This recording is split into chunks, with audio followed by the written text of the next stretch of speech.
Mga kabayan, tila tukoy na ng mga otoridad, partikular ang Presidential Anti-Organized Crime Commission o PAOK, kung sino ang mga nasa likod at utak ng dalawang higanting puguhab na ni-raid sa Porac, Pampanga at Bamban, Tarlac. Isa sa posibleng tinutukoy ng PAOK ay ang mayor ng Porac, Pampanga na si Jing Capil, kung saan ay nauna nang pumutok ang isyu na malalim ang ugnayan ni Bamban Tarlac Mayor Alice Goo at ng mayor ng Pampanga. Matatandaan na nauna nang itinanggi ni Mayor Jing Capil na wala siyang alam, hindi siya protektor at hindi siya nagbigay ng permit para maipatayo ang naturang puguhab sa Pampanga. As of 2024, alata pong inisyong permit king Lucky South 99, which is the Pogo. Sa isang panayam, sinabi ni Yusek Gilbert Cruz ng PAOK na hindi kapanay-paniwala ang pagtanggi ni Mayor Jing Capil na wala siyang alam dahil napakalaki ng compound ng Pogo at ang itinayong Lucky South 99 kung saan ay umabot ito ng mahigit 10 hektarya. Ayon pa kay Cruz, kung yun ngang maliliit na bahay at maliliit na tindahan ay kailangang kumuha ng permit sa munisipyo para maipatayo. Ito pa kaya isang malaking compound at napakalaking kumpanya ang hindi dadaan sa munisipyo.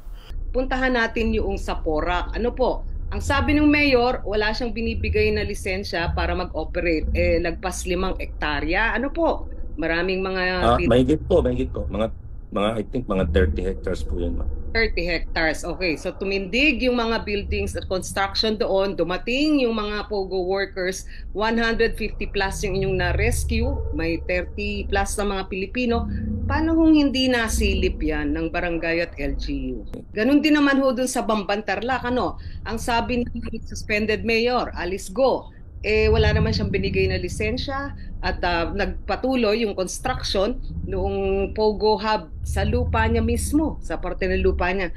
Ano ho yung naganap doon? So itong dalawang mayor na to ang tinututukan ngayon ng investigasyon. Sa isang vlog na kumakalat ngayon sa social media, ibinunyag na isang abogado at lehitimong naninirahan sa Porac, Pampanga na isa si Senator Lito Lapid at Porac, Pampanga Mayor Jing Capil ang mga kinuha ng may-ari at ginawang kasosyo ng Lucky South 99 para magkaroon ng proteksyon sa taas at para madali silang maabsuelto kung sakaling magkaroon ng bulilyaso.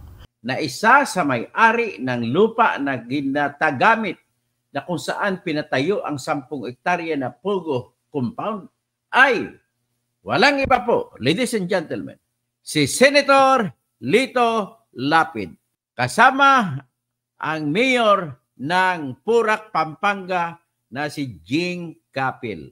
Ay ang may-ari niyan ay sadyang pinuha si Lito Lapid at si Mayor Jing Capil para mabigyan ng proteksyon. Ang lupang iyan ay inagaw simula sa dugo ng mga magsasaka. Ayon sa PAOK, tila napakalinis magtrabaho at napakagagaling ng mga sindikatong ito na nag-ooperate ng ilegal na Pogo dyan sa Pampanga at Tarlac. Dahil tila tikom ang bibig at tahimik ang mga LGU maging ang mga otoridad na nasa paligid nito. Kaya kaduda-duda rin na walang nagaganap na bayaran at takipan sa pagitan ng mga sindikato at ng mga matataas na opisyal ng ating gobyerno.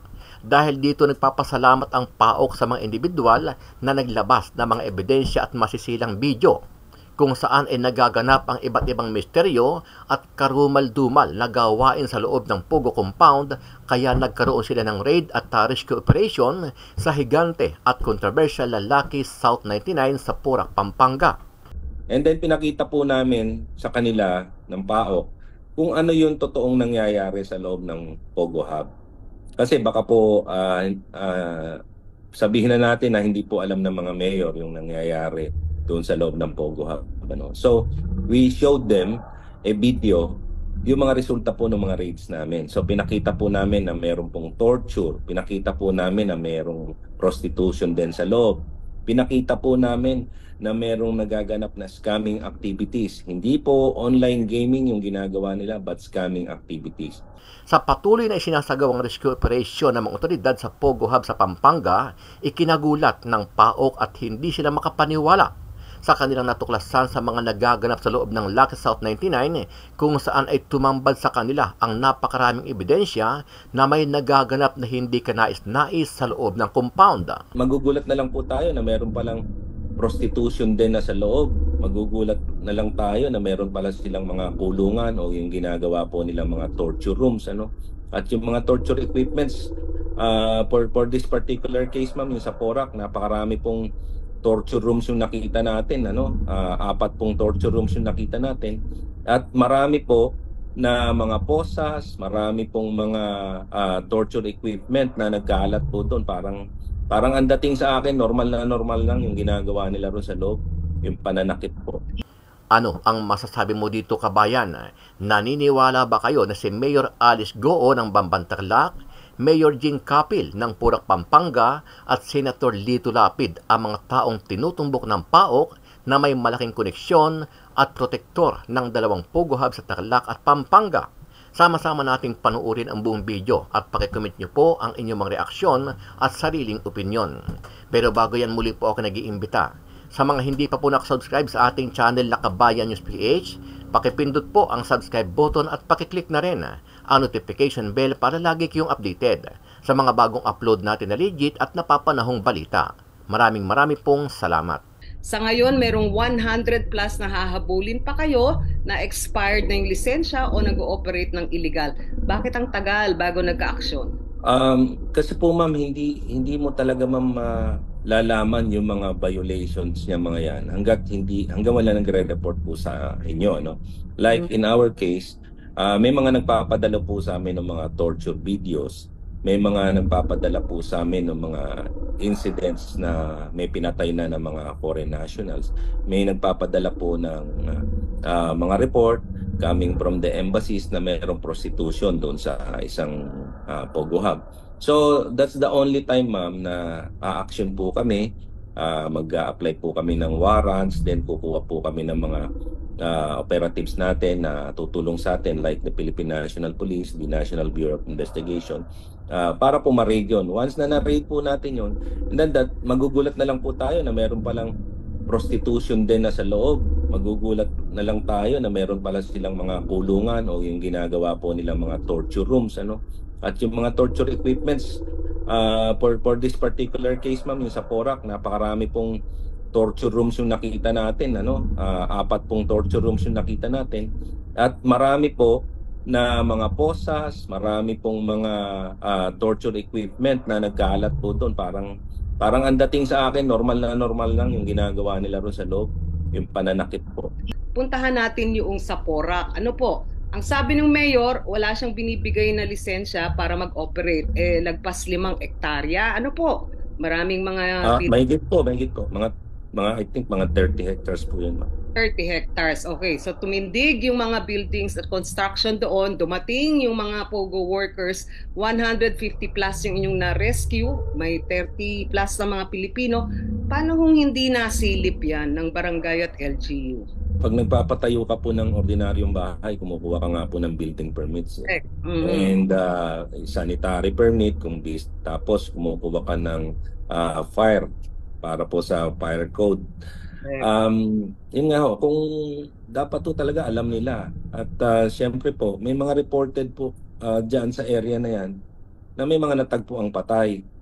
So parang yun nga ho, dapat po siguro tignan po natin yung mga ganong bagay. Kasi kung ikaw po ay nasa lokal, yung binugbog po, pinagchichismisan na dun eh. How much more yung may mga nakita ka pong patay, hindi lang po isa o dalawa yung nakitang patay ito, marami po eh. Ganun din naman ho dun sa Bamban Tarlac, ano? Ang sabi ng suspended mayor, Alice Goo, wala naman siyang binigay na lisensya at nagpatuloy yung construction noong Pogo Hub sa lupa niya mismo, sa parte ng lupa niya. Ano ho yung naganap doon? So itong dalawang mayor na to ang tinututukan ngayon ng investigasyon. Ano ho yung nakita ninyo na responsibilidad sana nilang hindi ginampanan? Maganda po, ma'am, yung coordination namin sa DILG through Secretary Benhar Abalos. And pinaiimbestigahan na po nila yun sa Banban. Actually, yun po yung naging dahilan kung bakit po nagkaroon ng suspension ng ating ombudsman. At tingin ko ganun din po ang dapat gawin dito. Ano po ba yung naging pagkukulang ng mga local government officials at tumayo po yung mga ganitong establishment. At importante po para sa amin dito yung monitoring, ano? Kasi ito yung pinagmamalaki natin, like sa Banban. Ang tawag nga po nila BGC of the North of Tarlac, yung Banban Pogo Hub na yon. Siyempre doon nakatuon yung mga tao. Dapat yung mga nangyayari ron, dapat tinitingnan pong mabuti ng local government official, being yung parang pinaka-trophy mo, yung pinagmamalaki mong lugar. I think this goes the same thing dito po sa Porac kasi napakaraming building po sa loob, napakarami pong activity na nangyayari. Kaya dapat po yung monitoring ng local, dapat nakatuon din po dito. At yung pinagmamalaki po na malaki yung naibibigay na trabaho, malaki yung naibibigay na revenue sa municipality, dapat tutukan po natin, alagaan po natin yung pinagmamalaki po natin, pinagkukunan natin ng revenue. Okay, Yusek Gilbert, meron ding mga raids na naganap sa Parañaque. Ano po? At tila hindi lang Porac at Bamban ang pinag-uusapan natin ditong lugar kung nasaan yung mga pogo na illegal. Ano pa hong mga lugar ang sinisilip ninyo? Mamalu, tama po yung sinabi nyo kanina, 49 po yung nagrehistro at nagpa-permit sa PAGCOR. May tinitignan pa po tayong 300 mahigit. Hindi po 100. 300 po ito na nakakalat po sa buong Pilipinas. Okay. At kulang na kulang po yung tao natin sa PAOK po. Kaya madalas kumukuha po kami ng kakampi natin sa law enforcement, PNP, NBI, and other law enforcement. Yun nga ho, nakakalat po ito So talagang tama po yung sinabi nyo, malaki po yung magagawa ng local government unit dito po sa pagsugpo at pagkontrol at pag-regulate dito po sa mga pogo na ito. So, hindi lang Porac, hindi lang Bamban, ano pang mga lugar ang flashpoint? Pwede pong sabihin natin sa buong Pilipinas po Meron po kasi tayo sa Mindanao, meron po tayo sa Visayas, marami po tayo dito sa Luzon, pero ang pinaka-sentro po na pinakamaraming pogo hubs, illegal pogo hubs, nasa Metro Manila po. Ibig sabihin ho niyan, hindi naman kailangan na reactive o pagka lang may complaint kayong na-receive. Wala ho bang pwedeng proactive steps? Halimbawa, ipag-audit lahat ng LGU sa mga lugar, sa inyong mga locality, may mga pogo, at hindi ba pwedeng i-check ngayon pa lang bago magkaroon pa ng sakuna? Tulad nung sinasabi nyong human trafficking, torture, etc. Yung PAGCOR po at yung PAOK po and yung DILG po, nagpatawag po ng parang isang meeting po. Pinatawag po lahat ng mga lisensyadong magpupugo, yung mga IGL, licensed IGL. And then pinakita po namin sa kanila ng PAOK kung ano yung totoong nangyayari sa loob ng Pogo Hub. Kasi baka po sabihin na natin na hindi po alam ng mga mayor yung nangyayari doon sa loob ng Pogo Hub. So, we showed them a video, yung mga resulta po ng mga raids namin. So, pinakita po namin na meron pong torture. Pinakita po namin na merong prostitution din sa loob. Pinakita po namin na merong nagaganap na scamming activities. Hindi po online gaming yung ginagawa nila, but scamming activities. So, nung pinakita po namin kahapon yon, doon po sa mga local government and their representatives, medyo na-shock sila. Yung iba po, na-shock yung iba dahil sabi nila hindi po namin alam na may ganyan pala pong nangyayari. So, maganda po yung nangyari, ma'am. At humingi po sila ng advice at sabi nila baka pwedeng tulungan niyo po kami sa pag-i-inspection kasi hindi raw po nila alam kung paano i-inspeksyonin, which is pwede ring totoo, ma'am. Kasi ma'am, para malaman po na merong isang scamming activity, ma'am, kailangan ma'am may technical support ka May mga IT ka na marunong tumingin o ano ba yung i-inspeksyonin. Like, during our raids na ginawa, ma'am, nakakakuha po kami ng mga thousands of pre-registered SIM cards. Nakakakita po kami ng mga computers na ginagamit po sa scamming activities. Nakakakita po kami ng mga cellphones, marami. At yung mga seed phrases na tinatawag, tsaka po yung mga hard drives. Marami pong bagay na kailangan makita mo. Plus yung sa loob po ng computer. Kailangan po merong kaalaman po. So step 1 sana yung pagpasok sa Pilipinas sa immigration. Natutukan yung mga Chinese citizens o Chinese nationals. Pero may mga ibang dayuhan na kasama dun sa mga na-raid ninyong Pogo na na-deport din o illegal workers. Parang ang ano pong mga bansa yung pinanggalingan ng ibang mga Pogo workers na inyong nahuli? Majority po dito, ma'am, Chinese. mga from China, and then Vietnamese, and then we have Malaysian, we have Malaysian, Burmese, meron po tayo. Marami po, ma'am, may mga ilan-ilan po from Rwanda. Yun po. So ibig sabihin, kung sakaling nagkaroon ng coordination bago pa naganap at naging malaganap itong problema na to, yung Interpol, nalaman yung sinasabi ninyo may record pala to na fugitive, may record pala to na may kaso na pending sa bansa nila, at meron palang recruitment across borders na nagaganap. Hindi ho ba ito nasilip sa ating report ng Interpol? Ma'am, maganda po yung sinabi nyo na yan. Kasi ma'am, sa totoo lang ma'am, yung recruitment nangyayari online. Marami pong online platforms na nakakalat mo ngayon, kahit check po natin sa social media ngayon, na open po yung recruitment ng mga scammers, ng mga Pogo hubs na ito. So doon pa lang, dapat sinisimula na po natin yung investigation. Kasi malalaman po natin, halimbawa, kung papunta po ng Pilipinas, saan sa Pilipinas, yung pupuntahan ba, yung nag-post po ba ng application na ito, nung nag-hire na ito, may mga lisensya. So doon pa lang ma'am, sa post pa lang po nung hiring nila, malalaman na natin kung yung pupuntahan ng mga papasok doon illegal. Sa kaso ni Bamban Mayor Alice Go, birth certificate yung kini-question. Dito ho ba kasi parang we're looking at vulnerabilities, yung civil registry process natin napakahina o madaming gaps. Pagdating doon, yung mga government issued IDs, pati sabi ninyo yung PhilSys, yung national ID. So, ano ho ba to? Breakdown ng regulation sa Pilipinas? Sa akin po, parang eye-opener po, Ma'am Malu.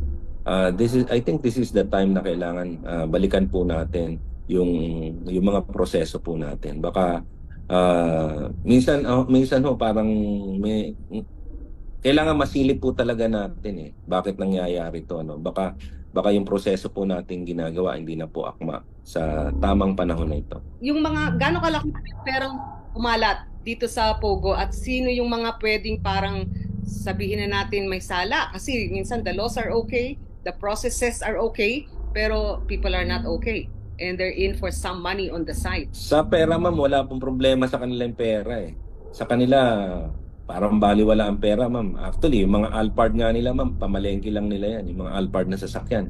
Para sa atin, luxury car yan. Talagang pangmayaman. But as we can see, doon sa mga Pogo na na-raid po namin, ito parang pang-kidnap lang nila, pamalengke lang nila, everyday car lang ito sa kanila. So, ang pera baliwala po sa kanila. Pero yung pera para sa mga pwedeng ma-convert, o pwedeng mabukulan, o mabigyan ng komisyon, gaano kadami yung sa tingin ninyo? Kasi may downstream economy din po ito, Whether mga nasa uniformed services, civilian agencies, marami hong protection racket? Yes, ma'am. Definitely, ma'am, they will be protecting yung interest nila. And one way of protecting the interest, ma'am, is yun nga, mamimiar ka ng mga kung sino-sino na mga tao sa taas, PPR-an mo po yan. Tapos, syempre, yung mga kaso po, kasi may mga nahawakan po kaming kaso na ilulusot nila. Like, halimbawa, ma'am, may tinorture sila. Tapos, ang gagawin po nila dyan, papipirmahin po nila ng affidavit of desistance. Ibig sabihin, wala pong reklamo yung tinorture nila. Tapos, bibigyan nila ng pera, pauuwiin na nila. Yun yung nangyayari sa sistema po ng mga magpupugo. So, parang lahat ng kalokohan na papasukin nila, alam na po nila kung paano nila lalabasan using money. Ngayon, Yusek Gilbert, meron bang parang posibleng mga pangalan na lumalabas ng mga nangurakot? Local officials, barangay officials, PNP, immigration, na sinisilip kayo na protector ng mga Pogos? May mga iniimbestigahan na po, ma'am, but siguro it's up to the investigating body na lang po. Sa amin po kasi is just we will be focusing on yung mga complaints po na pinadaan sa amin, like the torture, yung pagpasok po ng mga illegal foreign nationals na yan, and yung operation po ng Pogo. But as far as yung mga involvement ng local government, yung DILG po mga humahawak, and then the ombudsman, binibigay na lang po namin sa kanila yung mga support